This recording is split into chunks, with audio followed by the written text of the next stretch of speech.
Welcome.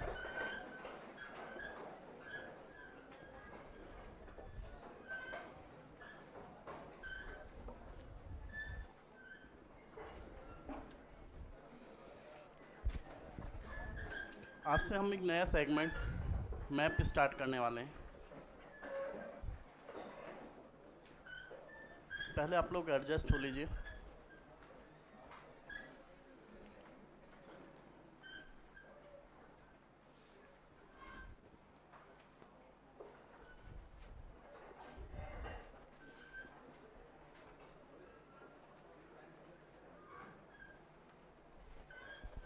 Map निकालो, map कौन सा वाला? स्क्रीन पे था, स्क्रीन पे।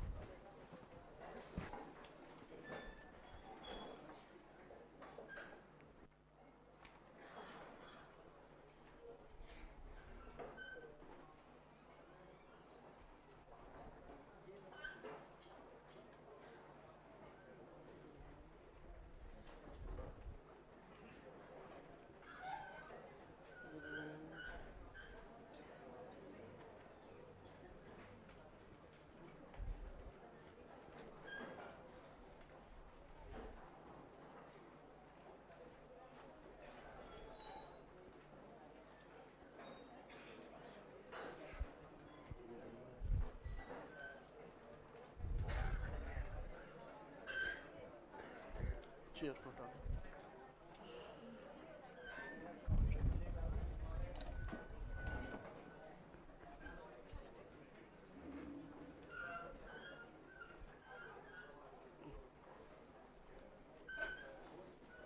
आप सभी लोग बैठ लीजिए।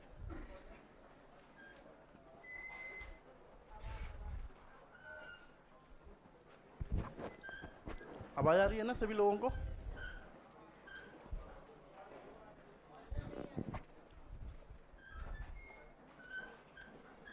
हेलो,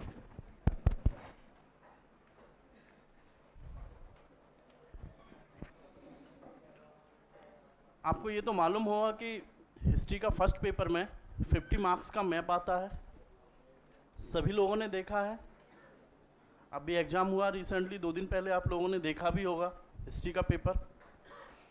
तो आज हम लोग जो है सीधा पहले जिस हिसाब से यूपीएससी में मैप पूछा जाता है, अभी उस स्टेज पे न जाके उसके लिए जो प्री रिक्वायरमेंट्स होती है मैप को, प्रश्न पत्र को हल करने के लिए, आज हम उसकी चर्चा करेंगे। हिस्ट्री में जो लोकेशन वो पूछता है, यूपीएससी के द्वारा जो पूछा जाता है, उनको कैसे आइडेंटिफाई किया जाए, उसके लिए ज़रूरी होता है कि हम पहले अपना इंडियन सब continental, not only India, Indian सब कॉन्टिनेंटल का हम जोग्राफिकल कंडीशन को हमको पता होना चाहिए। यदि आपको पता है कि कहाँ पे पठार है, कहाँ पे पर्वत है, कहाँ पे नदियाँ हैं, कहाँ पे मरुस्थल है, तो आप इजीली आइडेंटिफाई कर पाते हैं और उसका डिस्क्रिप्शन लिखने में आपको आसानी होती है। तो सबसे पहले हम आपको कल भी 3 मैप दिया गया होगा, उसको देखा था, उसमें कुछ समझा था आप लोगों ने कैसे क्या है। एक होगा फिजिकल रीजन ऑफ इंडिया, एक होगा structural outlines, and third one होगा फिजियोग्राफी रीजन्स ऑफ इंडिया।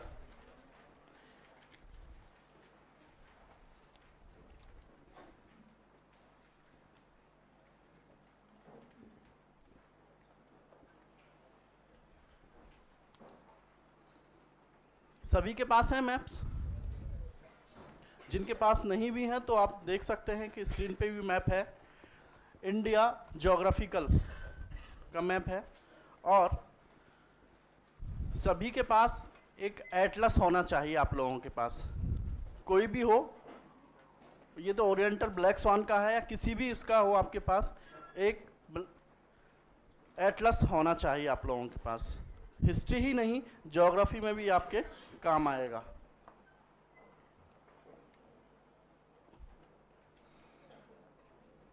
आप लोगों ने देखा होगा कि जो मैप पूछा जाता है उसमें अफगानिस्तान भी शामिल है, पाकिस्तान भी शामिल है, नेपाल भी शामिल है, भूटान भी शामिल है, बांग्लादेश भी शामिल है, और इंडिया तो है ही अपना।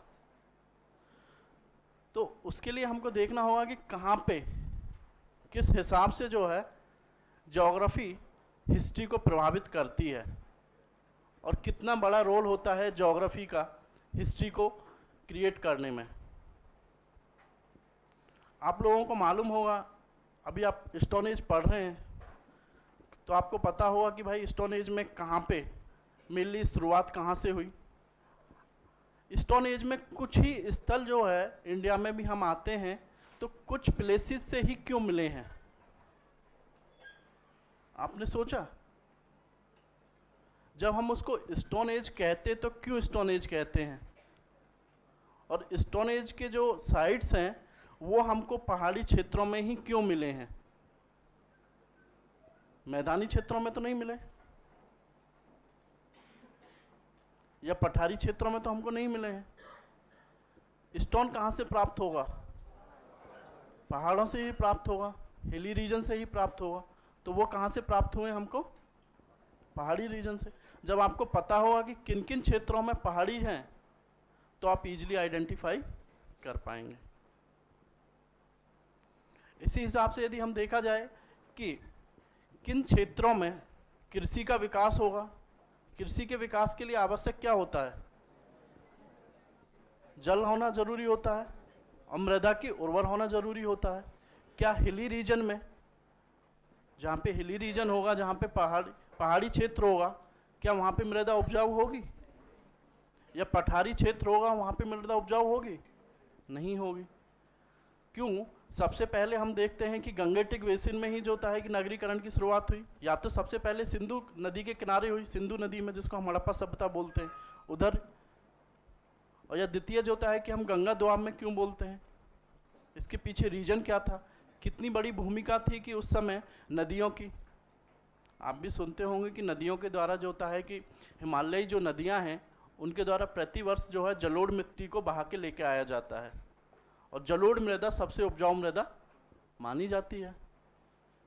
और किसी भी क्षेत्र के आर्थिक विकास के लिए आवश्यक होता है कि वहाँ की कृषि अर्थव्यवस्था के साथ कृषि अर्थव्यवस्था मजबूत हो, और साथ ही जो है कृषि अर्थव्यवस्था अन्य क्षेत्रों को जो है बल प्रदान करती है, चाहे वो शिल्प हो, वाणिज्य व्यापार हो, या मुद्रा अर्थव्यवस्था हो, या राजतंत्र के विकास में सहायक होती है।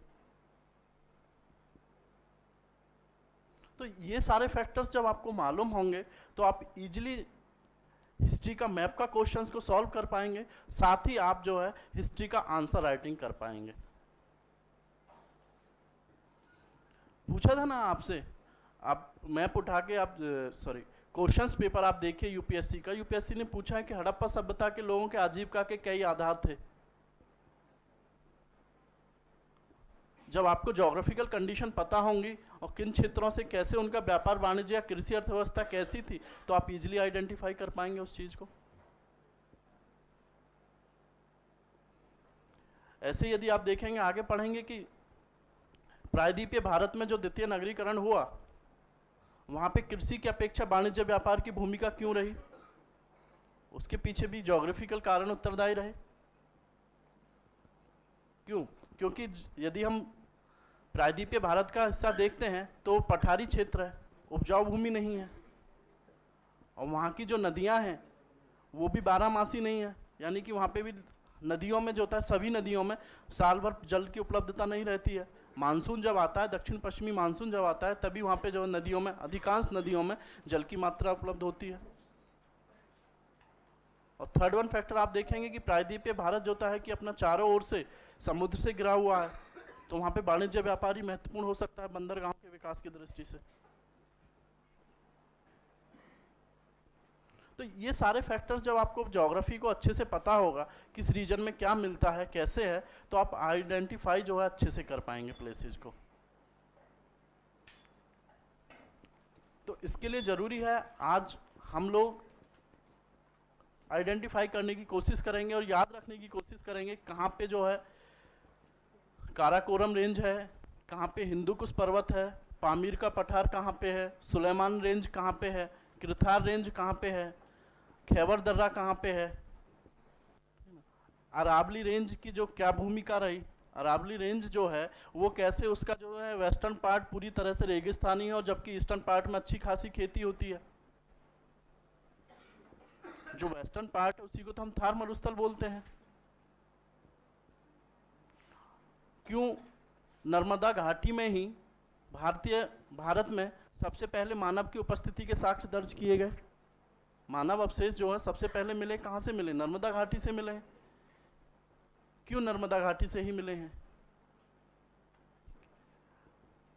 विंध्यन रेंज का जो है उत्तरी भारत और प्रायद्वीपीय भारत में विभाजक रेखा के रूप में विंध्यन रेंज की क्या भूमिका रही है, इसकी चर्चा हम लोग करेंगे, इसको समझने की कोशिश करेंगे।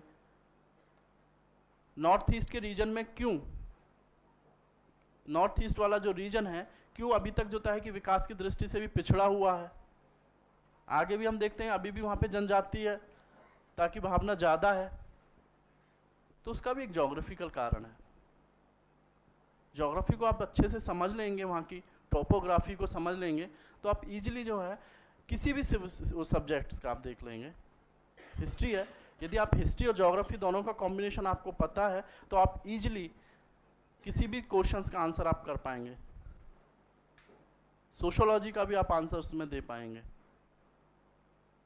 समाज भी तो पढ़ते हैं, तो समाज भी जो है कि उसी से प्रभावित होता है कहीं ना कहीं ज्योग्राफी से, उस काल की, और उस काल की हिस्ट्री कैसी रही। ठीक है, तो सभी के पास मैप होगा। आप सेकंड वाले मैप पे आइए, India structural outlines.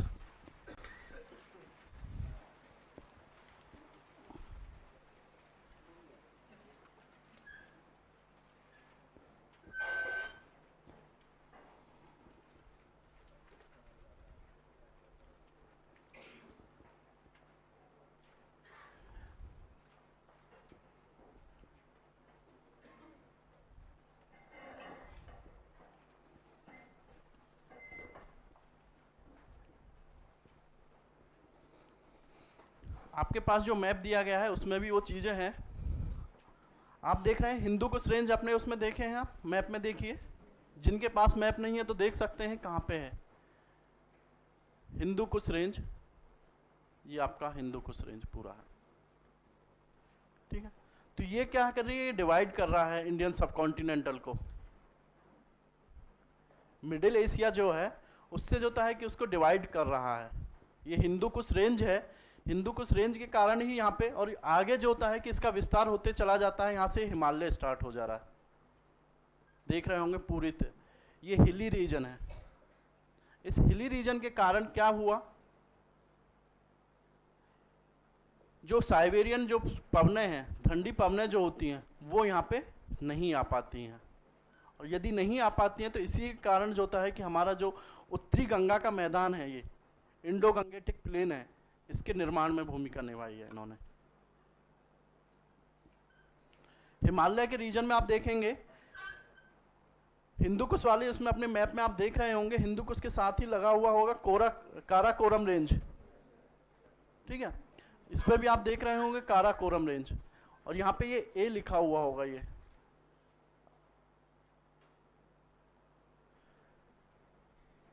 Actually Himalaya के भी 4 पार्ट होते हैं। पहला हम बोलते हैं ट्रांस हिमालय, दूसरा हम बोलते हैं बृहद हिमालय, थर्ड है लघु हिमालय, एंड फोर्थ है आपका शिवालिक हिमालय। ट्रांस हिमालय को जो है कि हम हिंदू कुश पर्वत का ही हिस्सा मानते हैं उसको।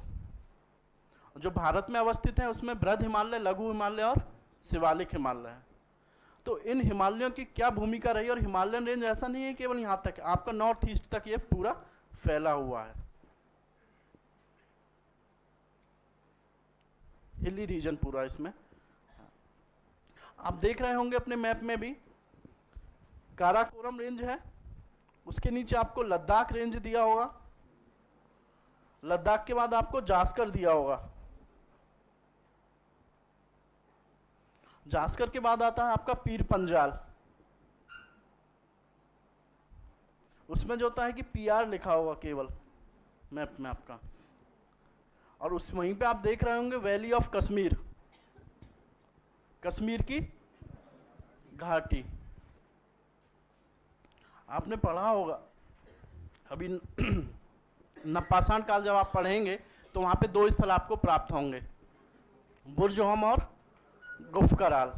तो वो जो है आपको वैली ऑफ कश्मीर वाले रीजन में ही प्राप्त होंगे, घाटी वाले रीजन में।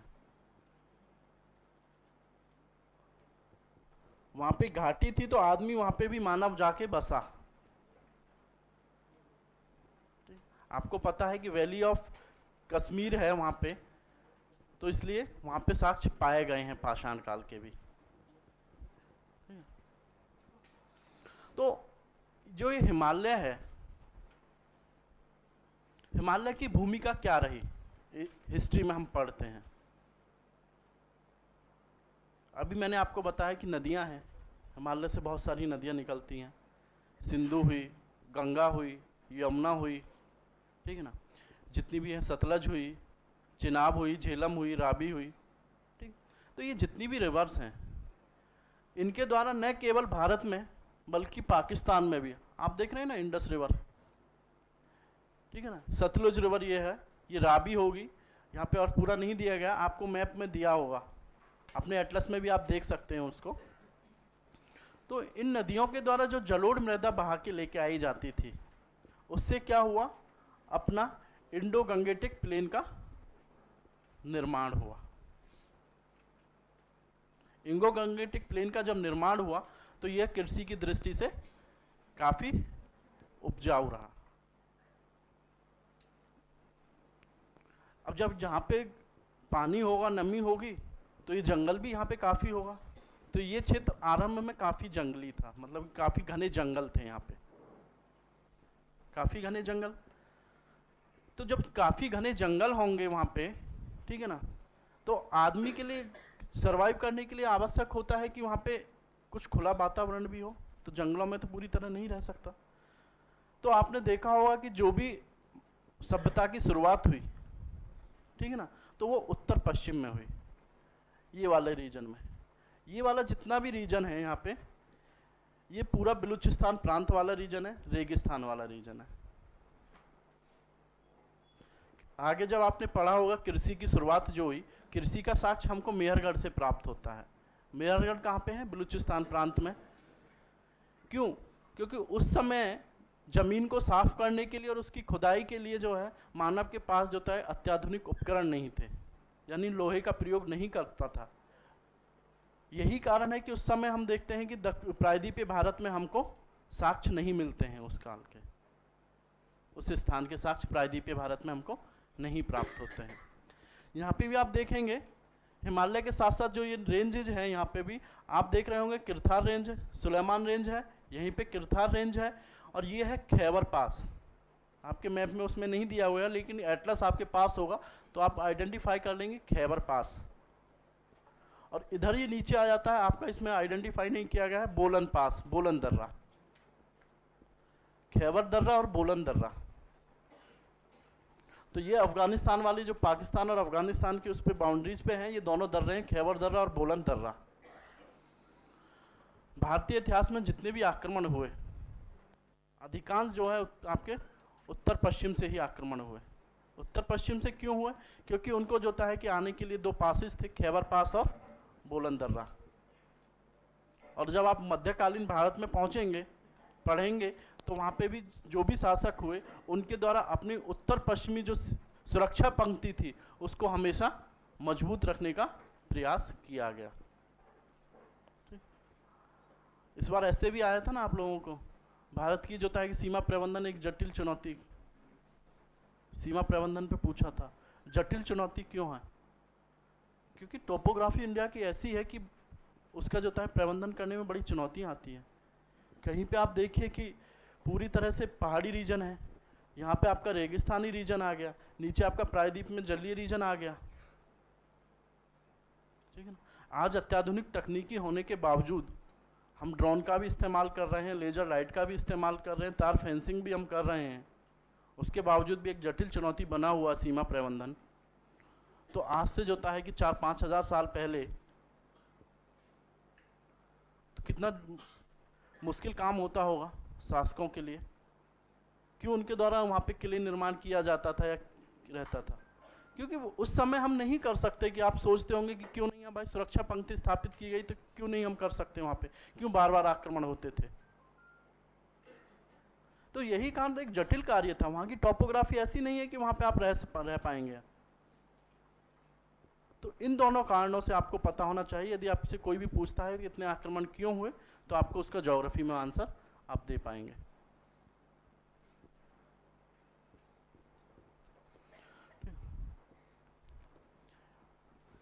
हिमालय से हम परिचित हो लिए, यहाँ पे हम हिंदू कुश पर्वत को देख चुके, अफगानिस्तान वाले रीजन में खैबर पास देख चुके, यहाँ पे बोलन पास है अपना देख चुके हैं हम। यहीं पे आप देख रहे इंडस रिवर आ रही है, इंडस रिवर आके आपका जहाँ क्या है अरेबियन सी में गिरती है। जितनी भी रिवर हैं वो 5 रिवर जो हैं आपका, जो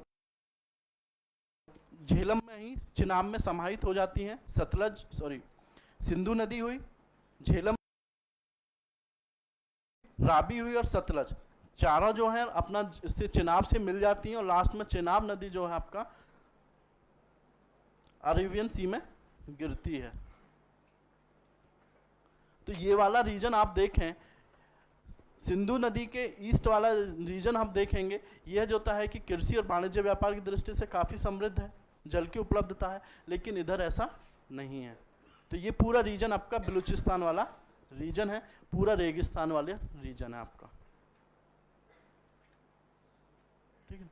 इस रेगिस्तान के कारण ही यहाँ पे कृषि तो नहीं हो पाई, तो यहाँ के लोग जो थे क्या करते थे, अर्धयायावर होते, जब पशुचारण करते थे। मेनली पेशा क्या होगा यहाँ पे, कृषि तो होगा नहीं, पशुचारण ही हो सकता है। पशुचारण के लिए आसपास से जो है वो गैदरिंग कर लेते थे, चारा ले इकट्ठा कर लेते थे। और दूसरी तरह जब आप हड़प्पा सभ्यता के काल में आप पढ़ेंगे तो यहीं पे आप पढ़ेंगे 2 स्थान होगा, एक सुतका गैंडोर और एक सुतका को। वो दोनों स्थान जो होंगे आप देख रहे हैं ना नीचे अरेबियन सी है, तो ये जो है यहाँ से इनका व्यापार जो बढ़ेगा वो मध्य पश्चिम एशिया की तरफ, मेसोपोटामिया सभ्यता की तरफ, उस व्यापार में इन 2 क्षेत्रों की महत्वपूर्ण भूमिका रहेगी। तब आप समझ पाएंगे क्यों हड़प्पा सभ्यता के उद्गम में हम कृषि की जगह वाणिज्य व्यापार को मुख्य कारण क्यों मानते हैं। हड़प्पा सभ्यता का आप मैप देखेंगे तो उसमें आप देखेंगे कि उसका जो विस्तार था वो भी पूरा हिली रीजन और आपका जो डेजर्ट वाले रीजन है उसी में मुख्य रूप से विस्तार था। उस विस्तार होने के बावजूद भी एक हड़प्पा सभ्यता जैसी एक नगरीय सभ्यता कैसे विकसित हो गई, तो उसमें किन किन कारणों की महत्वपूर्ण भूमिका रही, तो आप ज्योग्राफी के माध्यम से उसका आंसर दे पाएंगे।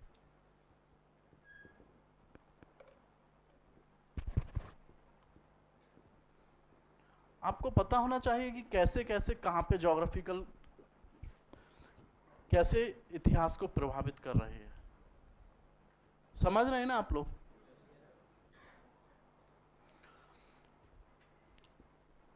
अब हम आते हैं, रिवर तो आप देख ही रहे होंगे, गंगा रिवर है, ठीक है ना, यमुना रिवर है, यहाँ से आपका जो होता है कि सोन नदी जाएगी इधर, तो ये पूरा जो रीजन होगा ये आपका गंगेटिक प्लेन कहलाएगा। ये पूरा लिखा हुआ यहाँ पे इंडो गंगेटिक प्लेन, इंडो यहाँ पे आ जाता है, ये सिंधु नदी के लिए हम बोलते हैं, ठीक है ना। तो ये पूरा वाला रीजन कहाँ पे होगा, इंडो गंगेटिक प्लेन होगा। और यदि हम यहाँ से लेते हैं तो ये पूरा आपका गंगेटिक प्लेन होगा। और गंगेटिक प्लेन को भी हम 3 भागों में बांटते हैं, upper Gangetic plain, middle Gangetic plain और लोअर गंगेटिक प्लेन। आपको पता होगा कि जब नदी होती है, नदी की धारा के अनुकूल अपर गंगेटिक प्लेन में हम देखेंगे कि नदी की धारा जो होता है काफ़ी तीव्र होगी, ठीक है ना, तो वहाँ पे सेडिमेंट्री यानी अवसादों का निक्षेपण कम होगा। लेकिन मिडिल में आते हैं तो उस समय वहाँ पे आपका गोलाश्म, ठीक है ना, जो पत्थर होते हैं छोटे छोटे, तो नदी का प्रवाह धीरे धीरे कम होता जाता है, तो बड़े बड़े पत्थरों का निक्षेपण करती चली जाती है। और अंत में जब लोअर वाले रीजन में आते हैं तो वहाँ पे पूरी तरह वो अवसादों का निक्षेपण करने लगती है। क्यों लोअर गंगेटिक वाला रीजन, लोअर गंगेटिक वाला रीजन में हम देखेंगे उसी रीजन में आपका भारत का पहला साम्राज्य, मुगल साम्राज्य, सॉरी मौर्य साम्राज्य, मौर्य साम्राज्य क्यों हुआ, तो उसके उद्भव में भी कहीं ना कहीं भौगोलिक कारकों की महत्वपूर्ण भूमिका थी, जो आप आगे पढ़ेंगे।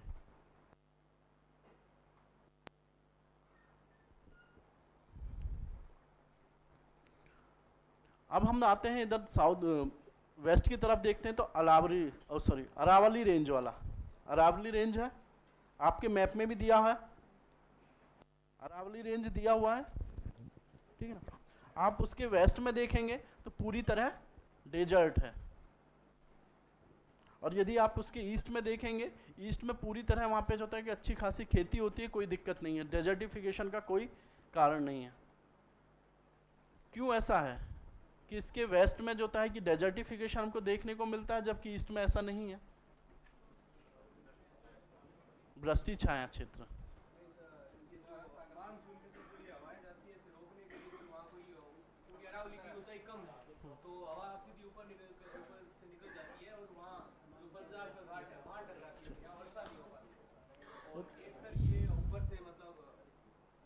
ठीक है, बिल्कुल। एक्चुअली ये क्या है, जब हमारा दक्षिणी पश्चिमी मानसून, साउथ वेस्टर्न मानसून जो होता है आता है, तो उसकी जो अरब सागर वाली जो शाखा होती है, तो उससे अरावली रेंज जो होता है कि टकरा नहीं पाती है, वो अरावली रेंज से टकरा नहीं पाती, उसके समानांतर निकल जाती है। इसलिए जो होता है कि उसका वेस्टर्न पार्ट जो है वहाँ पे रेगिस्तान, वर्षा न होने के कारण रेगिस्तान रह गया, और आपने देखा होगा कि कोई नदी उधर है नहीं। वो तो पूरा हिस्ट्री में है, वो ज्योग्राफी में हम पढ़ेंगे ही, ठीक है ना, ज्योग्राफी में है, वो तो होता ही है इसमें भी, ठीक है ना।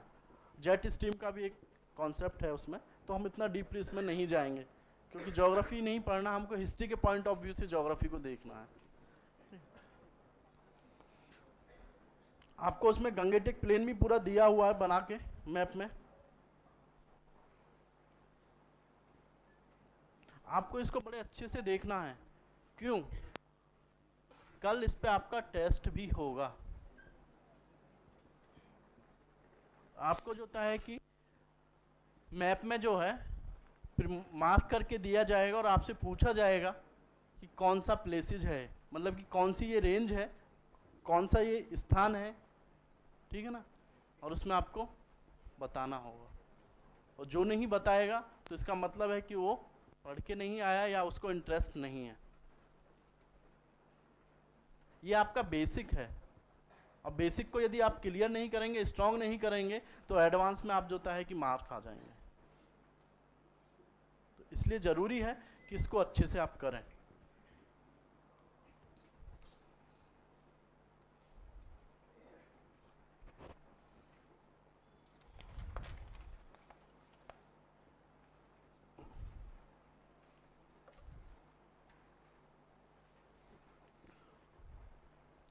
अब हम आते हैं अपना गुजरात वाले रीजन में। इसमें तो आपके मैप में दिया नहीं होगा, लेकिन आपके पास एटलस जो होगा उसमें पता चल जाएगा। देखिए यहाँ पे गल्फ ऑफ कच्छ है, जो ये वाला ऊपर वाला रीजन है, इसको हम कहते हैं कच्छ का रन, और नीचे वाले हम कहते हैं सौराष्ट्र क्षेत्र। ये कच्छ वाला जो रीजन है, जहां पे मैप में आप देख रहे होंगे कच्छ,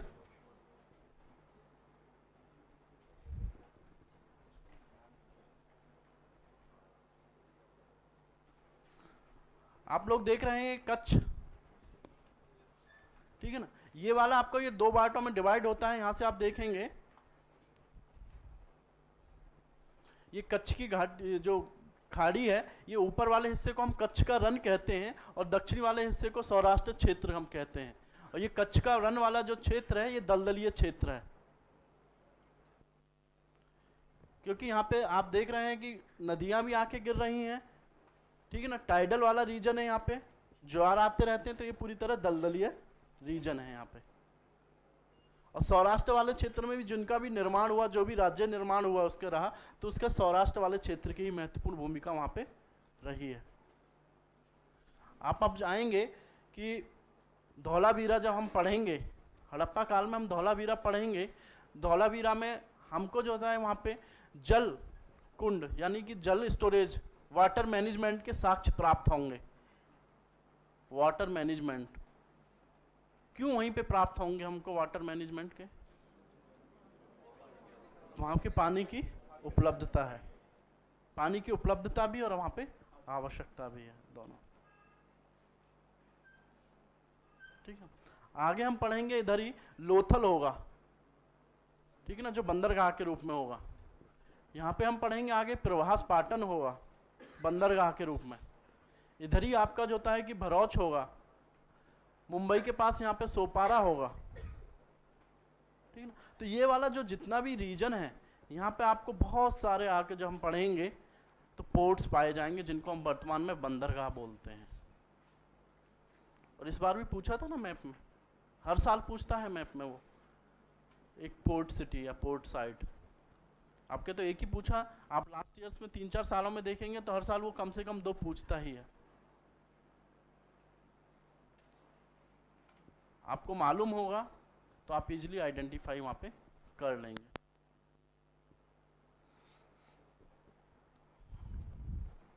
दूसरा मैप आप देखिए, आपके पास होगा physiographic regions of India.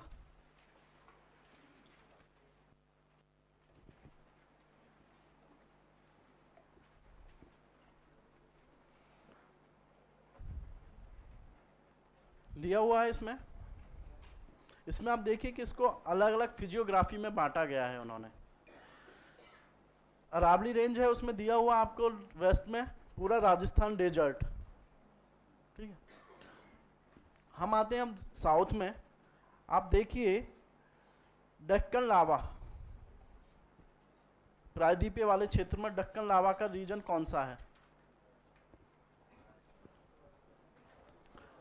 Maharashtra वाला रीजन यदि हम यहाँ से ये लेते हैं, ये वाला रीजन, ये पूरा उन्होंने देखिए ये लिया है दक्कन प्लेटू, दक्षिणी पठार जिसको हम बोलते हैं, ये वाला रीजन है, ठीक है।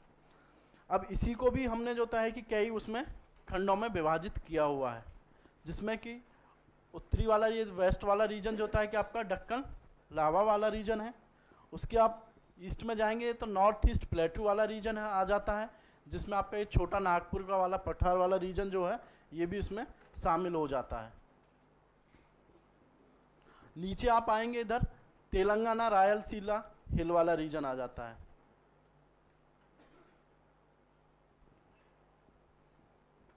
और इधर ही आप देखेंगे ये 2 घाट हैं, वेस्टर्न घाट और ईस्टर्न घाट।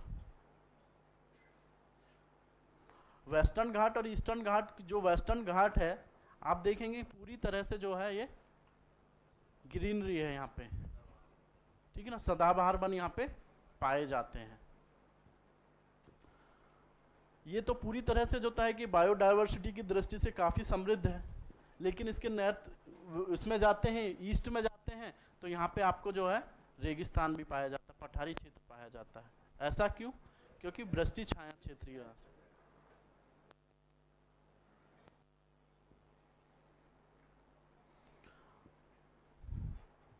पर देखिए ये विंध्यन रेंज है, ठीक है ना, आपके मैप में भी दिया होगा 3rd वन वाले में आई थिंक।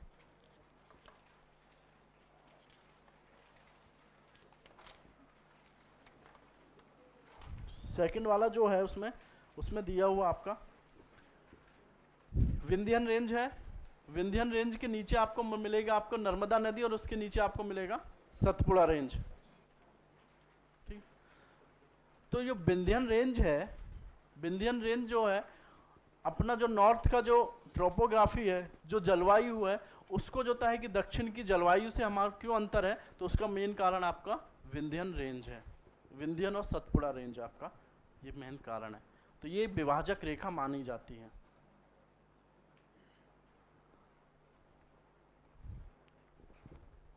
तो यहाँ से हमको क्यों मिले हैं, साक्ष्य मिले हैं मानव के आरंभिक जीवन के?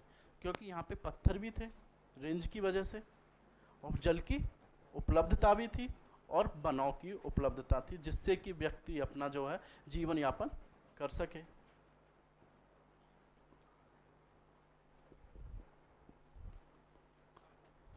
थोड़ा रिवर और देख लेते हैं इसमें। नर्मदा नदी तो होगी, सतपुड़ा के नीचे आपको पाया जाएगा ताप्ती नदी। तापी या ताप्ती नदी हम जिसको बोलते हैं, यही दो मात्र नदियां हैं जो अरब सागर में हमारा गिरती हैं, और सभी नदियां देखेंगे आप बंगाल की खाड़ी में जाके गिरेंगे। इधर आपका महानदी है, ये गोदावरी रिवर है, इधर कृष्णा नदी है, और कृष्णा नदी के नीचे ये कावेरी रिवर है। वैसे तो बहुत सारी इनकी ट्रिब्यूटरीज हैं, यानी सहायक नदियां हैं, तो आपको पता चलेगा कि इन नदियों के ही क्षेत्र में आगे हिस्ट्री में पढ़ेंगे आप, त्रिदलीय संघर्ष वगैरह जब आप पढ़ेंगे, ठीक है ना, तो तब आप देखेंगे कि क्यों इनका क्या ज्योग्राफी का इम्पोर्टेंस था। तो जब ये नदियों वाला जो क्षेत्र रहेगा, जल की उपलब्धता जहाँ पे रहेगी, वो ही कृषि की दृष्टि से उपजाऊ क्षेत्र होगा। और ये कोस्टल वाला रीजन जहाँ पे होगा, इसमें आपको आज भी पता होगा कि तमिलनाडु वाले क्षेत्र में वर्षा कब होती है? उत्तर पूर्वी मानसून से हमारी जो है वर्षा होती है, सर्दियों के मौसम में वर्षा होती है। तो यहाँ का जो रीजन हो रहेगा वो मेनली व्यापार की दृष्टि से, इधर आप देखेंगे कि बहुत सारे आपका जो है पोर्ट पाएंगे आपका, ठीक है ना। आगे जो होता है कि मंदिर निर्माण को भी आपको यहाँ पे बढ़ावा मिला, क्यों? उसके पीछे भी ज्योग्राफिकल कारण था, एक कारण ज्योग्राफी भी था वहाँ पे, क्योंकि वहाँ का स्ट्रक्चर था, वहाँ के पत्थर के लिए दूर नहीं जाना पड़ता था, पत्थरों के लिए पत्थर आपस में वहीं पे जो होता है कि प्राप्त थे। जब पल्लवा काल में आएंगे या चालुक्य काल में हम जब देखेंगे मंदिर निर्माण की द्रविड़ शैली का वो विकास होगा, तो वहाँ पे आप देखेंगे कि एकाश्म मंदिर भी बनाए गए हैं, यानी कि एक ही पहाड़ी को, ऐसा नहीं अलग अलग पत्थर जोड़ के नहीं बनाए गए, एक ही पहाड़ी को मंदिर का शेप दिया गया है वहाँ पे। तो कहाँ पे दिया जा सकता है? जहाँ पे पर्वत अवस्थित होंगे। तो ये सारे रीजन थे आपका।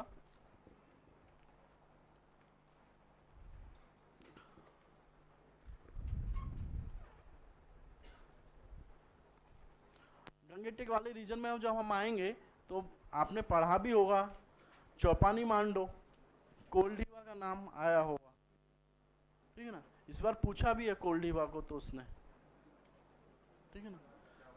पहली जो है कि खाद्यान्न उत्पादन भारत में जो है, खाद्यान्न के साक्ष्य कहाँ से मिले हैं? वो कोल्डीवा से मिले हैं, और वो भी चावल के साक्ष्य मिले हैं। और चावल की खेती के लिए आवश्यक क्या होता है? जल की उपलब्धता बहुत जरूरी है चावल की खेती के लिए। और यहाँ पे जब गंगेटिक प्लेन था, ठीक है ना, आपको मैंने बताया कि अपर वाला रीजन जो होगा, अपर वाले रीजन में नदी का बहाव बहुत तेज होता है, ठीक है ना, और वहाँ पे अवसादी निक्षेपण भी कम होगा, बड़े बड़े पत्थर के रूप में होगा, तो वहाँ पे जो है कृषि नहीं की जा सकती। जब मिडिल वाले रीजन में आप आएंगे तो वहाँ पे थोड़ा बहुत होगा, लेकिन वहाँ पे भी बहुत छोटे छोटे आकार के पत्थर मिलेंगे नदियों। और जब लोअर वाले रीजन में आते हैं तो वहाँ पे अपना जो होता है वो पूरी तरह से अवसादों का निक्षेपण करती चलती है नदी, ठीक है, निक्षेपण करती चलती है नदी, तो वहाँ पे कृषि का विकास मनुष्य आसानी से कर पाया। जब नवपाषाण काल में आएंगे तो इसी क्षेत्र में जब लोअर गंगेटिक प्लेन वाले रीजन में आप आएंगे तो यहीं पे हम देखेंगे चिरान, चेचर, सेनवार, ताराडी, ठीक है ना। यहाँ से भी जो है कि मानव के साक्ष्य मिले हैं, मानव जीवन के साक्ष्य मिले हैं। लास्ट क्लास में था जब मैं मैप पढ़ा रहा था तो किसी ने बड़ा अच्छा क्वेश्चन किया था स्टूडेंट ने कि सर आप कह रहे हैं कि इधर ही क्यों मिला हमको? यदि गंगेटिक वाले नदी का जल था, जल की जरूरत होती है, तो पूरे में हम देख सकते हैं गंगा नदी इतनी लंबी थी, तो यहाँ पे ही क्यों हमको मिला? साक्ष्य जो है मानव जीवन के साक्ष्य हमको जो है लोअर गंगेटिक प्लेन में ही क्यों मिले, अपर और मिडिल में क्यों नहीं मिले? ठीक है ना। तो उसका रीजन कारण ये था। आपसे कोई भी पूछ सकता है ना, इंटरव्यू में है, आप इंटरव्यू पर पूछ सकता है कि पूछेगा कि मानव सभ्यता के विकास जो होता है कि नदियों के किनारे ही हुआ, तो इससे पता चलता है कि जल की भूमिका बड़ी महत्वपूर्ण होती है सभ्यता के विकास में। फिर जब गंगा नदी के किनारे गंगा प्लेन में हम देखते हैं तो अपर गंगा प्लेन और जो है मिडिल गंगा प्लेन में जो है मानव बस्ती के आरंभिक साक्ष्य नहीं मिलते हैं, लेकिन लोअर गंगेटिक प्लेन में मानव बस्ती के आरंभिक साक्ष्य मिलते हैं। तो ऐसा क्यों? ठीक है ना, जो कारण मैंने अभी आपको बताया वो इसके लिए जिम्मेदार होगा। महापाषाण काल में हम आएंगे, ठीक है ना, तो वो पूरी तरह जनजातीय लोग थे। उनमें जो था कि बरियल सिस्टम होता था। बरियल सिस्टम में क्या करते थे कि जब वो मृतक परिवार को उनका जब मरते थे तो उसकी याद में जो है सम्मान में एक पत्थर जो है, पत्थर या तो पत्थर लगा देते थे या पत्थर से उसको सजा देते थे सम्मान। तो वो कहाँ पे हो सकता था? जहाँ पे पत्थर की उपलब्धता होगी। तो पूरा वाला जो रीजन है नॉर्थ ईस्ट में आज भी आप देखेंगे ये प्रथा हमको पाई जाएगी। ज्योग्राफी वहां के कल्चर को भी इंडिकेट करती है।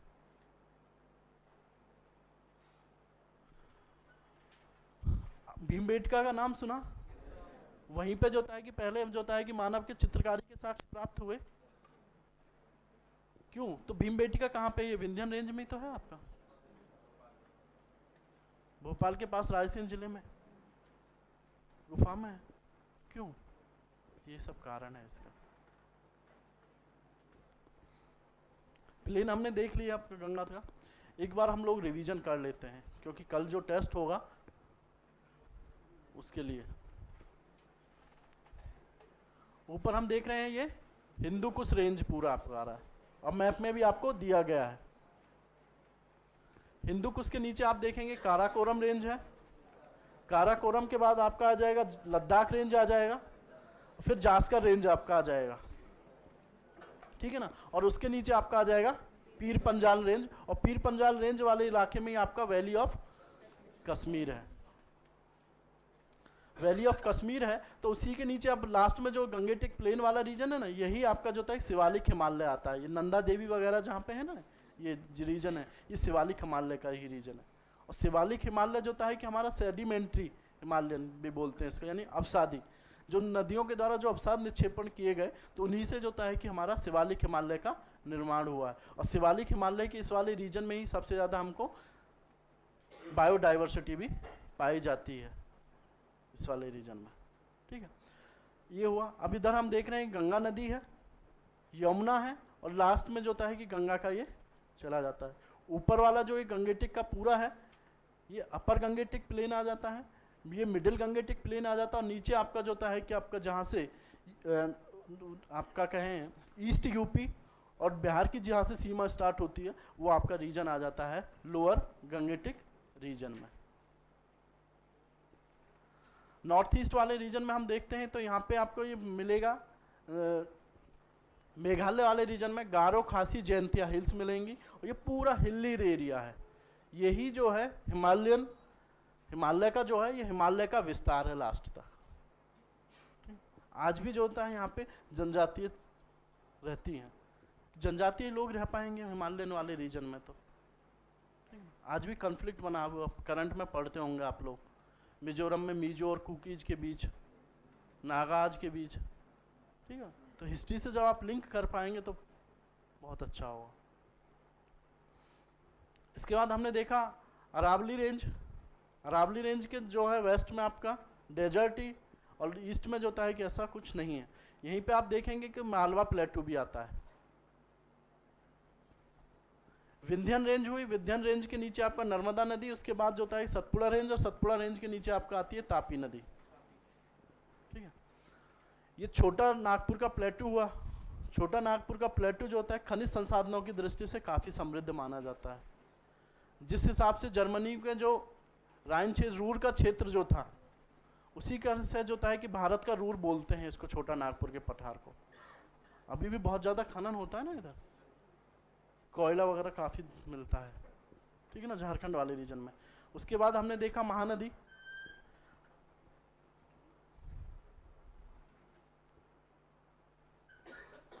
महानदी के बाद हम देख रहे हैं यहाँ पे गोदावरी नदी।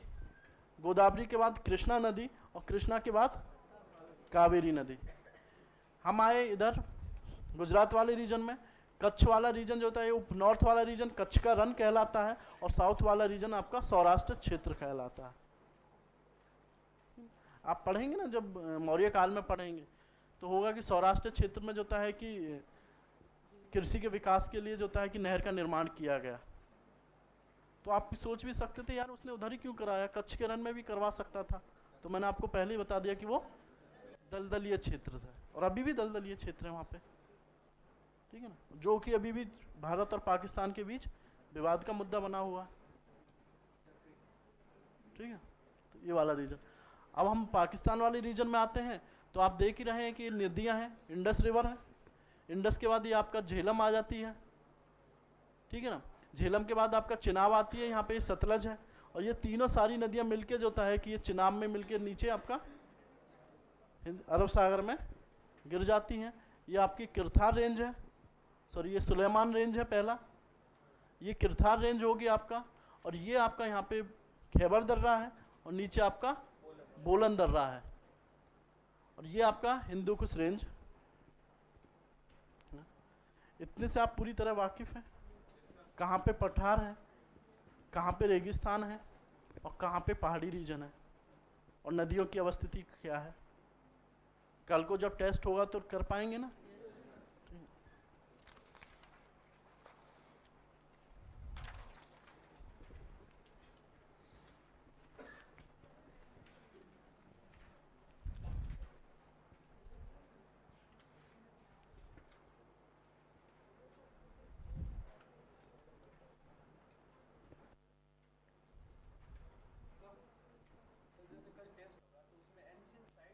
नहीं नहीं नहीं, जो आज पढ़ाया गया आपको, हाँ रीजन वाला, बिल्कुल।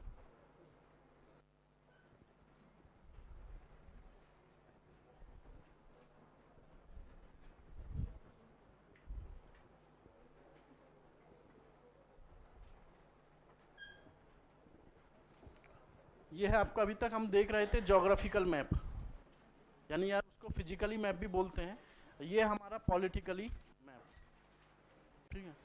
ज्योग्राफी को जब आप समझ पाएंगे, यानी फिजिकल मैप को आप समझ पाएंगे, तो पॉलिटिकल मैप आसानी से आप समझ लेंगे, ठीक है।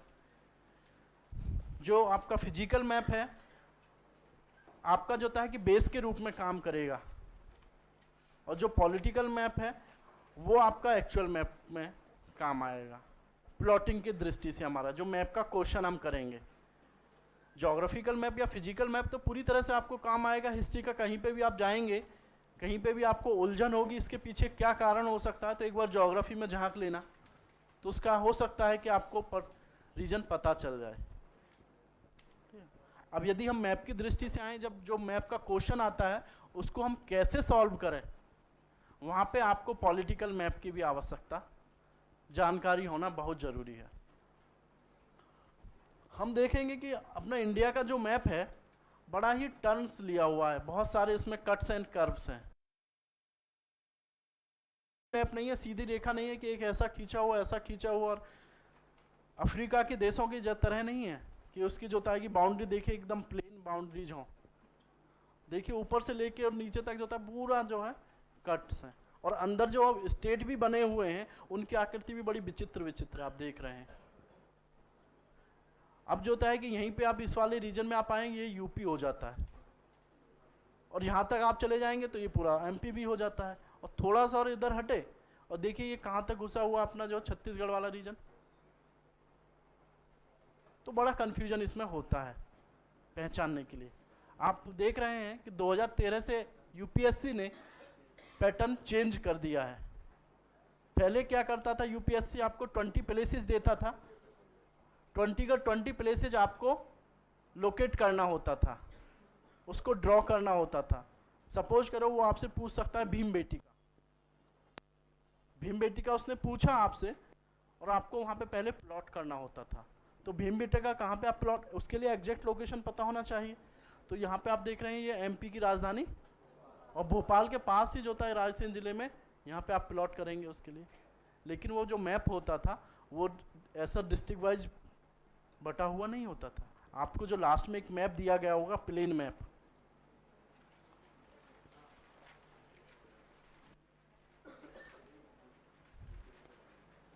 प्लेन मैप जो आपको दिया गया होगा वो इस तरह से होता है। अब यहाँ पे तो बड़ा कन्फ्यूजन होगा कि कहाँ पे यार ये पाएगा, इसमें तो नहीं दिया गया है, और इसमें तो रिवर भी नहीं है। कम से कम रिवर के थ्रू पता चल जाए कि कहाँ से है, रिवर से बड़ा हेल्पफुल होती थी, तो अब रिवर भी नहीं देता है। लेकिन अब उसने थोड़ा आसान कर दिया आप लोगों के लिए। अब आपको जो है कि वो प्लॉट नहीं करना है, वो प्लॉटेड करके देता है। अब आपको क्या है, आइडेंटिफाई करना है। ठीक है, जब प्लॉट करना होता था तो उसमें बहुत सारे मेथड्स हम लोग अपनाते थे। उसके लिए हम ब्लॉक्स बनाते थे, ठीक है ना, ब्लॉक्स बनाते थे। इसमें इसको जो है कि 7 सेंटीमीटर में डिवाइड कर लेते थे और इसको 6 सेंटीमीटर में डिवाइड कर लेते थे, तो 1-1 सेंटीमीटर के ब्लॉक्स में पूरा मैप डिवाइड हो जाता था। और जितने भी ब्लॉक्स बनते थे, लगभग 40-45 ब्लॉक्स बनते थे, तो हम उसको याद कर लेते थे कि इस ब्लॉक में ये स्थान कहाँ कहाँ पे है। अब तो ज़रूरत ही नहीं है उसका। अभी भी कुछ स्टूडेंट्स जो होता है उस ब्लॉक का सहारा लेते हैं, लेकिन अब वो यूजलेस हो गया ब्लॉक का सहारा लेना। क्यों? आप देखेंगे लास्ट ईयर्स के 4-5 साल का मैप उठा के देख लीजिए, मैप का साइज हर बार डिफरेंट होगा। मैप का जो साइज है यूपीएससी जो पूछता है, हर साल डिफरेंट होगा। लेंथ में, लेंथ और विड्थ दोनों जो है, उसकी लंबाई और चौड़ाई दोनों में अंतर पाया जाएगा आपको। आप तो इस मैप की तैयारी करके गए, पता चला कि वहाँ पे इससे बड़ा मैप आ गया, इससे छोटा मैप आ गया, तो आपका जो डायग्राम बनेगा, जो बॉक्स बनेगा, वो तो उधर उसकी लोकेशन तो चेंज हो जाएगी। जहाँ पे उज्जैन होना चाहिए वहाँ पे हो सकता है कि आपका माउंट आबू आ जाए उस वाले बॉक्स के हिसाब से। तो वो मेथड साइंटिफिक नहीं है। यही कारण कुछ लोग करते हैं कि ऊपर से जो होता है कि यहाँ से टॉप से लेकर बॉटम तक एक लाइन खींचते हैं, ऐसे ही लाइन यहाँ से लेके यहाँ तक खींचते हैं, और फिर उसमें भी 5-6 एड़ी तिरछी लाइन खींचते हैं। वो मेथड भी साइंटिफिक नहीं है। क्यों? कि मैप की लेंथ जो है वो चेंज होती रहती है हमेशा यूपीएससी के उसमें। तो फिर दिमाग में आ रहा होगा तो फिर कौन सा मेथड हम अपनाएं? जो मेथड मैं अभी आपको बताऊंगा, और जो अभी उस मेथड पे अपनाने के लिए आपको पहले जो है फिजिकल मैप की जानकारी इसीलिए दी गई है। इसके लिए हमको क्या करना है, हमारा जो पॉलिटिकल मैप है उसके स्ट्रक्चर को अपने दिमाग में रखना होगा आप लोगों को। मैं नहीं कहूँगा कि एग्जैक्ट आपको दिमाग में रखना होगा। यदि आप एग्जैक्ट दिमाग में बैठा लेते हैं, और हो सकता है कि बहुत सारे स्टूडेंट हों कि जो इंडिया का मैप भी ड्रॉ भी कर लेते हों। मैं इतना ही चाहूँगा कि आपको पता होना चाहिए कि किस स्टेट की बाउंड्री कहाँ पे शुरू हो रही है और कहाँ पे ख़त्म हो रही है। ऐसा मैं क्यों बोल रहा हूँ? क्योंकि हर स्टेट में जो होता है कि कुछ ना कुछ साइट्स आपको जरूर पाएंगे। अब वहाँ पे कंफ्यूजन होगा जब आप डिस्क्रिप्शन लिखेंगे।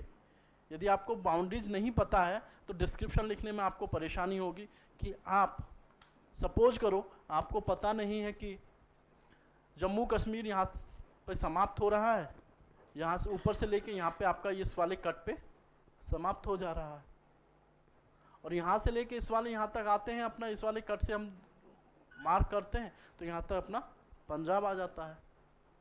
अब उसने आपको पूछ लिया यहाँ पे एक परवर्ती हड़प्पा स्थल, तो आप कंफ्यूजन हो जाएंगे, कंफ्यूज हो सकते हैं यदि आपको बाउंड्रीज नहीं पता है। कंफ्यूज किस रूप में हो सकते हैं कि यार अब ये जम्मू एंड कश्मीर लिखें हम इसको हिमाचल लिखें या हम इसको पंजाब लिखें। जब आपको पता है कि यहाँ से स्टार्ट जो है तो आप जम्मू एंड कश्मीर इजीली लिख पाएंगे। और जब आपको डिस्क्रिप्शन लिखना होता है तो उसमें पहली लाइन यही मेंशन करनी होती है कि यह स्थल वर्तमान के इस राज्य के इस जिले में है।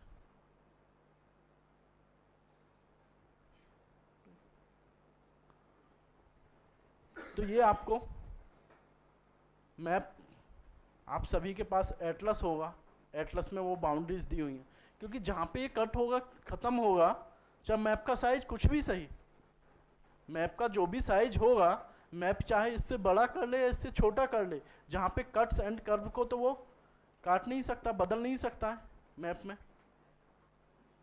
तो पता होगा कि चाहे ये बहुत छोटा भी कर ले, चाहे इतना ही बड़ा हमको मैप दे, तो जहाँ पे हमारा खत्म हो रहा होगा हमको पता होगा कि जम्मू एंड कश्मीर कहाँ पे, कहाँ से कहाँ तक का है। हिमाचल प्रदेश इसमें कहाँ से कहाँ तक आ जाता है। उत्तराखंड वाला रीजन कहाँ से कहाँ तक का है। नेपाल वाला रीजन कहाँ से कहाँ तक है। अब सबसे ज़्यादा कंफ्यूजन होती है कहाँ पे, आपको कंफ्यूजन होने लगेगी कि यहाँ पे बहुत सारे स्थल आएंगे अभी आपका, जब मैपिंग की हम प्रॉपर क्लास लेंगे उसमें, राजस्थान वाले रीजन में। तो आप कहेंगे कि सर ये पंजाब में है या राजस्थान में है। जब आपको बाउंड्रीज का पता होगा तो आप इजीली आइडेंटिफाई कर लेंगे। और बाउंड्रीज के साथ साथ आपको जो है, जो प्रेजेंट टाइम की कैपिटल है,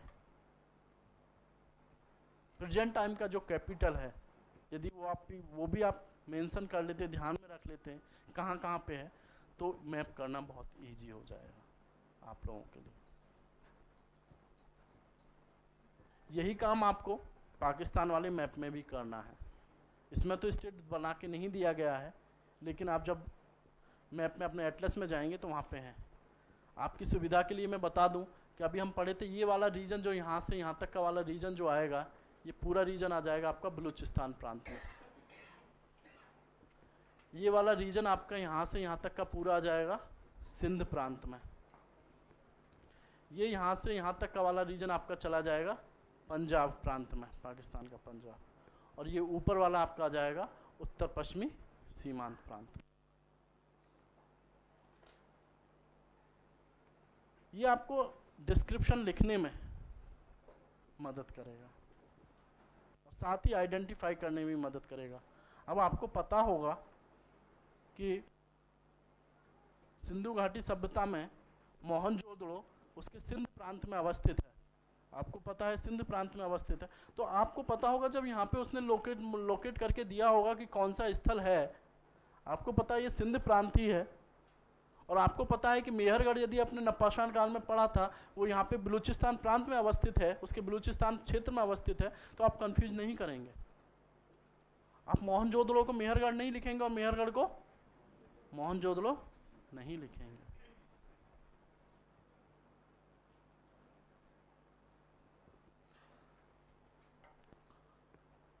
ठीक है ना। आपको क्या क्या काम करना है अभी, पहले जो ज्योग्राफिकल आपको जो फिजिकल जो मैप बताया गया उसकी जानकारी अच्छे से होनी चाहिए, इंडियन सब कॉन्टिनेंटल की, न केवल इंडिया की। दूसरा, जो ये पॉलिटिकल मैप इंडिया का है, इसमें किस स्टेट की बाउंड्री कहाँ से शुरू हो रही है और कहाँ पे ख़त्म हो रही है, इसको आपको ध्यान में रखना होगा।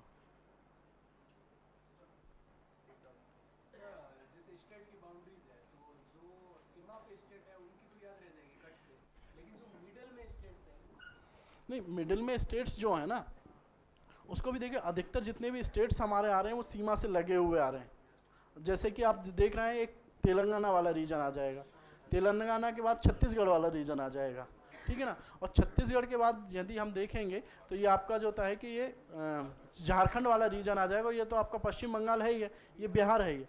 तो ये भी आपका उससे से हो ही जाएगा। इसको जो होता है कि यहाँ से आपको ध्यान रखना, जैसे कि सबसे ज़्यादा कन्फ्यूजन होता है उत्तर प्रदेश और बिहार वाले रीजन में। उत्तर प्रदेश में जब हम आएंगे, देखिए यहाँ से ये पूरा डिवाइड हो रहा है और ऐसे जाके ये आ रहा है। यहीं पे आप देखेंगे जब महाजनपद काल में आएंगे, मल्ल महाजनपद था, कुशीनगर वाला जो रीजन है, कुशीनगर यहीं पे है, ठीक है। और यहीं पे जब आ जाएंगे थोड़ा सा, यहीं पे आपका जो नीचे वाला रीजन है, छपरा, चरान चेचर यहीं पे प्राप्त होंगे आपको। तो बड़ा कंफ्यूजन हो जाता है कि ये कहाँ पे है, और ये आपको पहचानना होगा उस काल के पीरियड से, मतलब कौन सा है, किस काल का स्थान है। यदि आपको वो यहाँ पे देगा, लोकेट करके देगा एक नवपाषाण कालीन स्थल, तो आप इजीली आप समझ पाएंगे कि यहाँ पे और कोई हो ही नहीं सकता है, वो चिरांद होगा या चेचर होगा। ठीक है ना, ये आपको ध्यान रखना होगा। इसी तरह आपको ये वाला जो है नॉर्थ ईस्ट में हमको सारे की इसकी बाउंड्रीज को ध्यान नहीं रखना, बस ये असम वाला जो रीजन है, असम को हमको ध्यान में रखना है कि असम कहाँ पे है।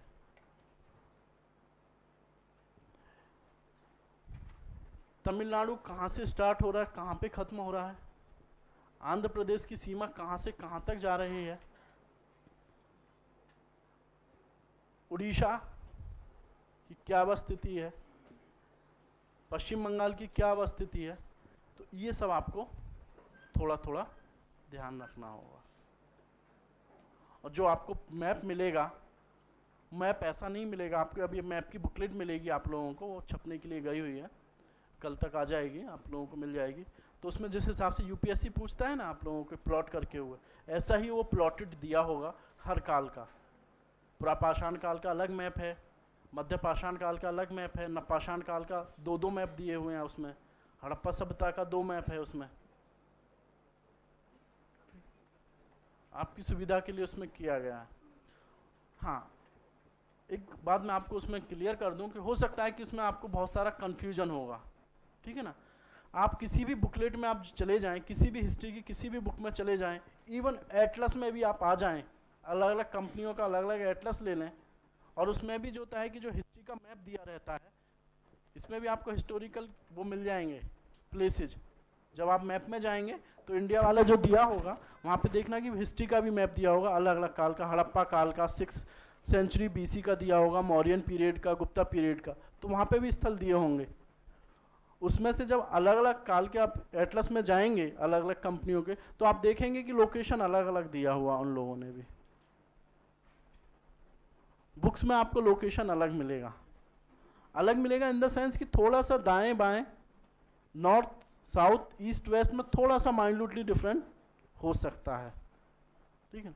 तो उसके लिए आपको चिंतित नहीं होना है। क्यों?